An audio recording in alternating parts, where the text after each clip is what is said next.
സ്വന്തങ്ങളെ നമസ്തേ, good morning. എല്ലാവരും ചായ കുടിച്ചോ? ഇന്ന് കുറച്ച് ലേറ്റായിപ്പോയി. നീ ചായ കുടിച്ചോ? പിന്നെ ഇന്ന് വേറൊന്നുമില്ല, ഇതാ പുഴുങ്ങിയത് ചായ എല്ലാവരും കുടിച്ചില്ലേ? ഇനി മോനുണ്ട് ഇവിടെ കുടിക്കാൻ. പിള്ളേരുണ്ടല്ലോ, ഒന്ന് ലീവല്ലേ, ശനിയാഴ്ചയല്ലേ. പിന്നെ എന്താ,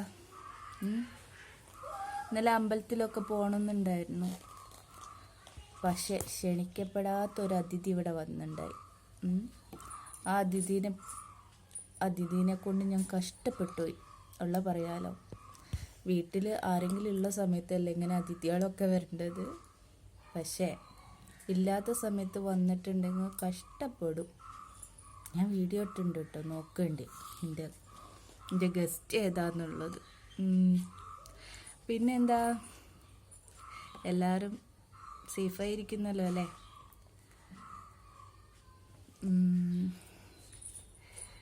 ഇന്നിപ്പോൾ എന്താ പറയുക, നമ്മൾ അസുഖങ്ങളൊക്കെ വന്നാൽ മരുന്ന് കുടിക്കുന്ന ആളാണ്. എന്തെങ്കിലുമൊക്കെ അസുഖം വരുമ്പോഴത്തേനും ഓടിപ്പോയിട്ട് ഡോക്ടറെ കാണുന്ന ആളായിരിക്കും അല്ലേ? ഞാൻ അങ്ങനെയല്ല കേട്ടോ. ഇതന്നെ മോളുണ്ടല്ലോ, അമ്മ മരുന്നും കഴിക്കില്ല, കാണിക്കുകയും ചെയ്യില്ല. അമ്മയ്ക്ക് അമ്മേൻ്റേതായിട്ടുള്ള ട്രീറ്റ്മെൻറ്റാണ് നോക്കുക. മക്കൾക്കും അങ്ങനെ തന്നെ. തീരെ വയ്ക്കണമെങ്കിൽ കൊണ്ടുപോകും കേട്ടോ, അത് കൊണ്ടുപോകും വേണം. നമ്മൾ പരീക്ഷിച്ച് കുത്തിരിക്കാനൊന്നും നിൽക്കരുത്. എന്നാലും പ്രകൃതി നമുക്ക് കുറേയൊക്കെ, നമ്മളിപ്പോൾ ഈ ഭൂമിയിൽ ജീവിക്കുന്നുണ്ട്, എല്ലാത്തിനെയും ആശ്രയിച്ചും കൊണ്ട് ഒരു എന്താ പറയുക, ഒരു ചങ്ങല മാതിരിയാണ് നമ്മൾ ജീവിച്ചുകൊണ്ടിരിക്കുന്നത് അല്ലേ? അന്നപ്പോൾ ഈ പ്രകൃതിയിൽ തന്നെ ഉണ്ട് ഒരു പകുതി മുക്കാലോളം അസുഖങ്ങൾക്കുള്ള ഇത്. ഞാൻ ആയുർവേദത്തിലേക്ക് ആരെയും കൂട്ടിക്കൊണ്ടുപോകുന്നതല്ല കേട്ടോ, ഞാൻ എൻ്റേതായിട്ടുള്ളൊരു തോട്ട് പറയാണ്. അംഗീകരിക്കേണ്ടവർക്ക് അംഗീകരിക്കാം. കൂടുതൽ നമ്മൾ ഇംഗ്ലീഷ് മെഡിസിനൊക്കെ കഴിച്ച് അധികം മരുന്നുകൾക്കും, അധികം എന്നല്ല, ഒട്ടുമിക്ക മരുന്നുകൾക്കും സൈഡ് എഫക്റ്റ് ഉണ്ടാവില്ല. ഇപ്പോൾ ഒരു എക്സാമ്പിൾ പറയുകയാണെങ്കിൽ, നമ്മൾ ചുമയ്ക്ക് നമ്മൾ മരുന്ന് കഴിക്കുന്നുണ്ട്. എനിക്ക് ഒരു പ്രാവശ്യം അനുഭവം ഉണ്ടായതാണ്. നല്ല ഉറക്കം, കയ്യും കാലൊക്കെ വിറയ്ക്കുക, മരുന്ന് കുടിക്കുമ്പോൾ കയ്യും കാലൊക്കെ വിറയ്ക്കുക, ഒന്ന് എന്താ പറയുക, പിടി കിട്ടാണ്ട് ഇങ്ങനെ വിറച്ചുകൊണ്ടിരിക്കുക. അങ്ങനെ അതൊക്കെ എന്തെങ്കിലുമൊക്കെ ഒരു സൈഡ് എഫക്റ്റ് ആയിരിക്കുമല്ലോ അല്ലേ, അല്ലാണ്ട് അങ്ങനെ വരില്ലല്ലോ. പിന്നെ ഞാൻ അത് നിർത്തി, ഏതോ കാലം നിർത്തി, അതൊന്നും കഴിക്കാറില്ല. എനിക്ക് എൻ്റേതായിട്ടുള്ള കുറച്ച് വൈദ്യങ്ങളുണ്ട് കേട്ടോ.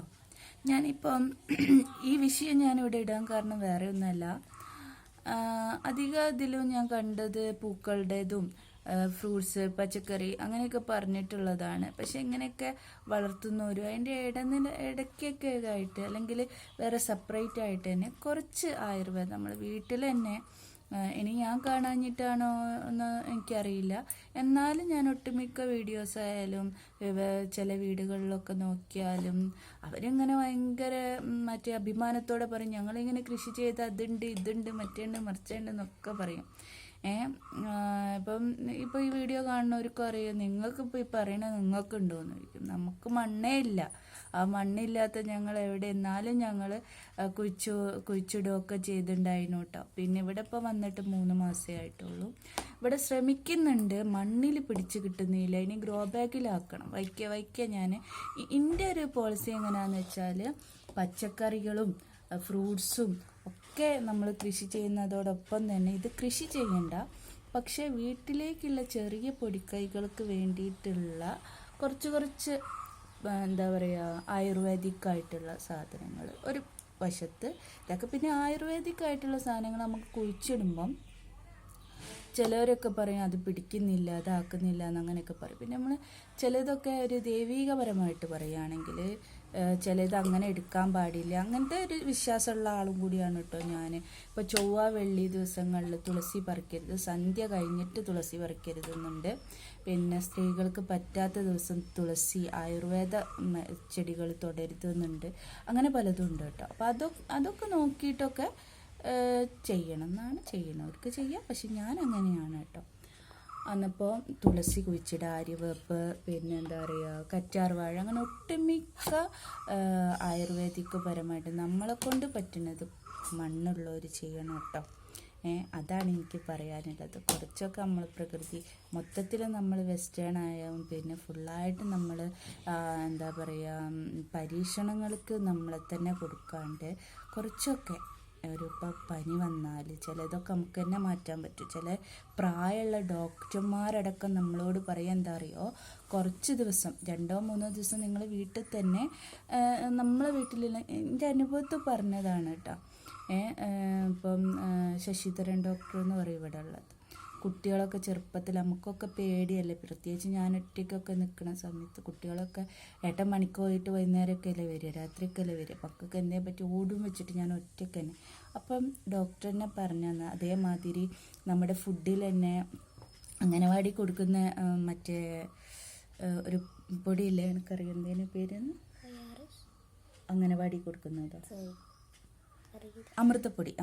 അംഗനവാടി കൊടുക്കുന്ന അമൃതപ്പൊടിക്കില്ലേ, അതൊക്കെ ബെസ്റ്റാണെന്നൊരു ഡോക്ടറാണ് പറഞ്ഞിരുന്നത്. അത് കൊടുക്കൂ, അല്ലാതെ സെർലാക്ക് അങ്ങനെ തന്നെ എൻ്റെ അടുത്ത് പറഞ്ഞത് തന്നെ മോനൊക്കെ ഇതാക്കണ കാര്യം പറഞ്ഞ്. ഇപ്പോൾ പഞ്ചസാര ഒഴിവാക്കി ശർക്കര കൂട്ടിയിട്ട് വരക്കി കൊടുക്കുക, അല്ലെങ്കിൽ അങ്ങനെ അതിൽ തന്നെ ഉണ്ടാവും മധുരം. ആ സാറ് ഇങ്ങടുത്ത് പറയാം. അപ്പോൾ ഞാൻ പറയാൻ ഒട്ടുമിക്ക പ്രായമുള്ള ഡോക്ടേഴ്സ് അവരുടെ അനുഭവത്തിൻ്റെ വെളിച്ചത്തിൽ നമ്മളടുത്ത് പറയും.